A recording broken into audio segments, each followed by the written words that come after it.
Hello friends, welcome to we are Havyaka ಕಿಚನ್ಗೆ ಸ್ವಾಗತ. ಎಲ್ಲರೂ ಹೇಗಿದ್ದೀರಾ? ಚೆನ್ನಾಗಿದ್ದೀರಾ ಅಂತ ಭಾವಿಸ್ತಾ ಇದ್ದೀನಿ.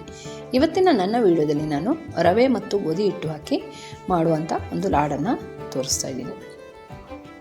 ಅದಕ್ಕೆ 2 ಕಪ್ ಆಗುವಷ್ಟು ರವೆ ತೊಗೊಂಡಿದ್ದೀನಿ, ಹಾಗೆ 1 ಕಪ್ ಆಗುವಷ್ಟು ಗೋಧಿ ಹಿಟ್ಟು ತೊಗೊಂಡಿದ್ದೀನಿ. ನಿಮಗೆ ಎಷ್ಟು ಬೇಕೋ ಅಷ್ಟು ತೊಗೊಳ್ಳಿ, 2 ಸಮ ಪ್ರಮಾಣದಲ್ಲೂ ಬೇಕಾದರೂ ತೊಗೋಬೋದು. ಹಾಗೆ ಈ ರವಾವನ್ನು ಚೆನ್ನಾಗಿ ಗ್ರೈಂಡ್ ಮಾಡ್ಕೊಳ್ಬೇಕಾಗುತ್ತೆ ನಾವು. ಅದಕ್ಕೆ ಒಂದು 5 ಏಲಕ್ಕಿ ಹಾಕ್ಕೊಂಡಿದ್ದೀನಿ ಸ್ಮೆಲ್ಗೋಸ್ಕರ, ಟೇಸ್ಟ್ಗೋಸ್ಕರ. ಹಾಗೆ ಒಂದು ಸ್ಟವ್ ಮೇಲೆ ಪಾತ್ರೆ ಇಟ್ಕೋಬೇಕು. ಅದಕ್ಕೆ ನಾವು 1 ಕಪ್ ಆಗುವಷ್ಟು ತುಪ್ಪ ಹಾಕ್ಕೋಬೇಕಾಗತ್ತೆ. ನಾವು ಇವಾಗ ತುಪ್ಪ ಜಾಸ್ತಿ ಹಾಕ್ಕೊಂಡ್ರೂ ಚೆನ್ನಾಗಿರುತ್ತೆ, ಇಲ್ಲ 1 ಕಪ್ ಅಂತೂ ಹಾಕ್ಕೊಳ್ಳೇಬೇಕು. ನಾನಿವಾಗ 1 ಕಪ್ ಆಗುವಷ್ಟು ತುಪ್ಪ ಹಾಕ್ಕೋತಾ ಇದ್ದೀನಿ. ಹಾಗೆ ಅದಕ್ಕೆ ಗೋಧಿ ಹಿಟ್ಟನ್ನು ಮಿಕ್ಸ್ ಮಾಡ್ಕೋತಾ ಇದ್ದೀನಿ. ಇದು ಚೆನ್ನಾಗಿ ಮಿಕ್ಸ್ ಆಗಬೇಕಾಗತ್ತೆ. ಚೆನ್ನಾಗಿ ಮಿಕ್ಸ್ ಆಗಿ ಆಮೇಲೆ ರವೆ ಗ್ರೈಂಡ್ ಮಾಡಿ ಇಟ್ಕೊಂಡಿದ್ದೀವಲ್ಲ ಅದನ್ನು ಕೂಡ ಹಾಕ್ಕೊಂಬಿಡೋಣ. ನೋಡಿ, ಇವಾಗ ನಾನು ಅದನ್ನು ಹಾಕ್ತಾಯಿದ್ದೀನಿ. ಎರಡೂ ಕೂಡ ಚೆನ್ನಾಗಿ ಒಂದು 15 to 20 ಮಿನಿಟ್ಸ್ ಅದು ಫ್ರೈ ಆಗಬೇಕಾಗತ್ತೆ. ಚೆನ್ನಾಗಿ ಹುರ್ಕೋಬೇಕು, ಇಲ್ಲಾಂದರೆ ಒಂಥರ ಸ್ಮೆಲ್ ಬಂದುಬಿಡುತ್ತೆ. ಸ್ಮೆಲ್ ಅಂದರೆ ಇವಾಗ ಹಸಕ್ಲು ವಾಸನೆ ಅಂತ ನಮ್ಮಲ್ಲಿ ಹೇಳ್ತಾರೆ, ಆ ಥರ ಬಂದುಬಿಡುತ್ತೆ, ಹಸಿ ಸ್ಮೆಲ್ ಬರುತ್ತೆ. ಸೊ ಅದಕ್ಕೋಸ್ಕರ ಸಣ್ಣ ಉರಿನಲ್ಲಿ ಚೆನ್ನಾಗಿ ಫ್ರೈ ಮಾಡ್ಕೊಳ್ಬೇಕು. ಸ್ವಲ್ಪ ಕೆಂಪಾದರೆ ಓಕೆ, ಏನು ತೊಂದರೆ ಇಲ್ಲ, ಬಟ್ ಸೀದೋಗಬಾರ್ದು, ಸಣ್ಣ ಉರಿನಲ್ಲೇ ಇರಬೇಕು. ಹಾಗೆ ಇದಾಗಿದೆ.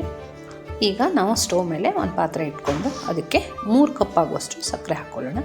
1 ಕಪ್ಗೆ 1 ಕಪ್ಪು ಸಕ್ಕರೆ. ನಾವು ಇವಾಗ ಟೋಟಲಾಗಿ 3 ಕಪ್ ತೊಗೊಂಡಿದ್ದೀವಿ. 3 ಕಪ್ಪು ಸಕ್ಕರೆ ಹಾಕೋಣ.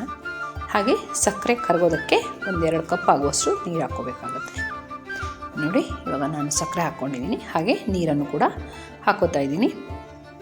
ಹಾಗೆ ಸ್ಟವ್ ಹಚ್ಕೊಂಡಿದ್ದೀನಿ. ಸ್ಟವ್ ದೊಡ್ಡದಾಗೇ ಇರಲಿ, ಏನು ತೊಂದರೆ ಇಲ್ಲ. ನೋಡಿ, ಇವಾಗ ಇದು ಆಗ್ತಾ ಬಂದಿದೆ.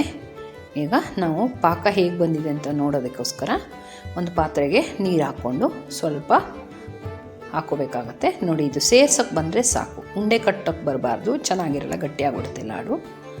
ನೋಡಿ, ಇವಾಗ ಸೇರ್ಸೋಕ್ಕೆ ಬರ್ತಾಯಿದೆ. ಇನ್ನೊಂದು ಮೆಥಡು, ನಾವು ಒಂದೆಳೆ ಪಾಕ ಅಂತ ಹೇಳ್ತೀವಲ್ಲ, ಈ ಥರ ನೋಡಿ, ಕೈಯಲ್ಲಿ 2 ಹಿಡ್ಕೊಂಡು ಒಂದು ದಾರ ಥರ ಬಂದರೆ ಅದು ಪಾಕ ಆಗಿದೆ ಅಂತ ಅರ್ಥ. ನೋಡಿ, ಇವಾಗ ನಿಮ್ಗೆ ಕಾಣಿಸ್ತಾ ಇದೆಯಾ?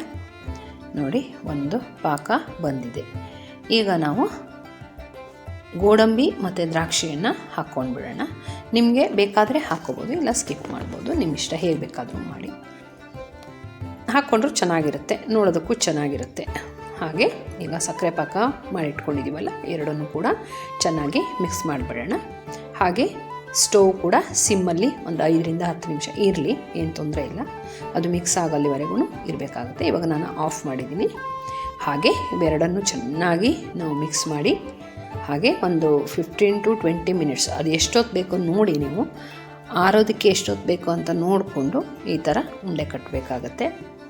ನೋಡಿ, ಇದನ್ನು ಮಕ್ಕಳಿಗೂ ಮಾಡಿಕೊಡಿ, ನೀವು ತಿನ್ನಿ. ಹಾಗೆ ನನ್ನ ಚಾನಲನ್ನು ಸಬ್ಸ್ಕ್ರೈಬ್ ಮಾಡ್ಕೊಳ್ಳಿ, ಶೇರ್ ಮಾಡಿ, ಲೈಕ್ ಮಾಡಿ. ನೋಡಿ, ಈ ಥರ ಬಂದಿದೆ, ಎಷ್ಟು ಚೆನ್ನಾಗಿದೆ.